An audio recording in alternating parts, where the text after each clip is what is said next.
Alright guys, Amanda Robbins here to talk to you about my comic that I drew for you.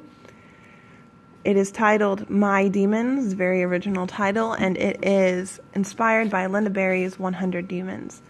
Lynda Barry, of course, hopefully you remember if you read it. I hope you read it. Lynda Barry is an artist who writes a novel about her demons, and she drew her inspiration from a 16th century monk from Japan. And before she really begins her story, she advises her readers to paint their own demons. So I did, except I didn't use paint. I did use legal pad, just as she does for her first chapter, but I also used colored pencils. So before I really explain it, I'm going to try to walk you through my demons. My first demon is my mouth. If you want to pause the video to kind of read it, I advise you to. I'm going to go pretty quickly. So there's me spouting off and offending everyone I know. True story.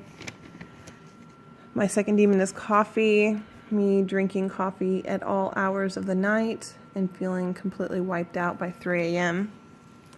Here are books that I'll never read. Sadly, I'm always intimidated by the amount of books I haven't read and probably never will read. And I do know that Odyssey is just the Odyssey, not the Odyssey. Whoops.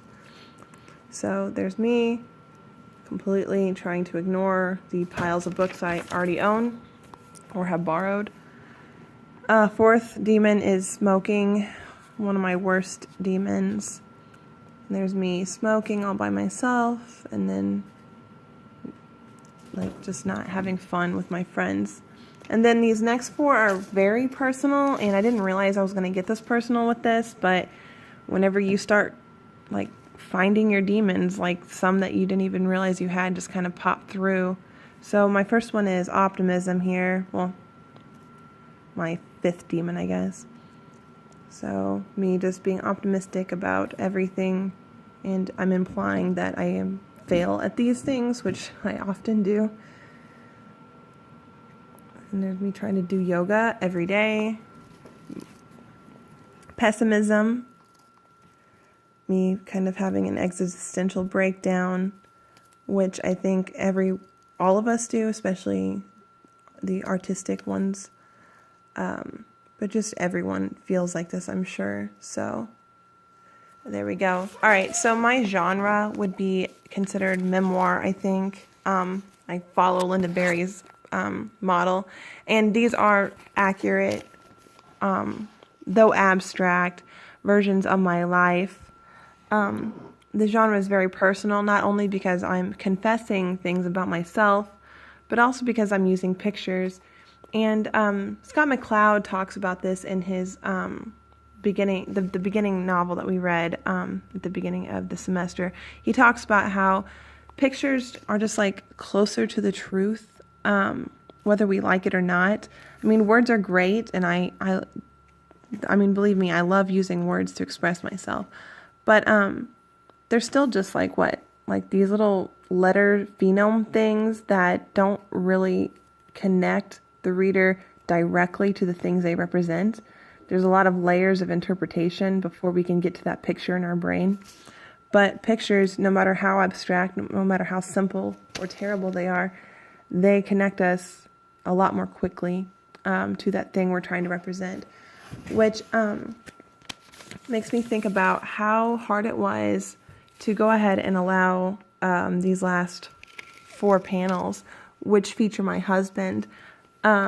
This is something I do struggle with, where I'm just sometimes just bringing up topics that I know will make my husband and I argue, and that's a demon of mine. And drawing him, even though doesn't really look like him, it felt like I was kind of exposing him, and I was like, he's innocent bystander. So I asked him how he felt about it, and he was like, well, you did draw my beard rather accurately. So he's a good husband. He's really, really great.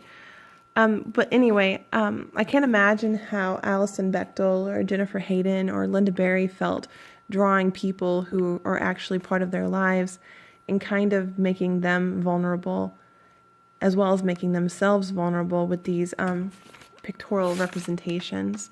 So yeah, I mean, this genre can be very, I don't know, just obscenely personal almost.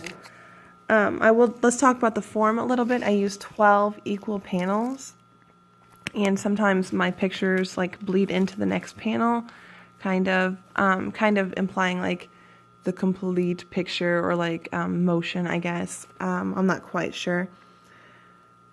Let's see. I used colored pencils, and the colors I use kind of represent what I'm talking about. For optimism, I use bright colors, warm colors. For pessimism, I use blue. A lot of the items that I really, really enjoy are green, which was accidental at first. Like, I love coffee. I love cigarettes. That was accidental at first, but then I just kind of kept with it once I realized I was doing it. Anyway, that's really all I have for you. I hope you guys enjoyed my comic, and I can't wait to see what you guys have in store.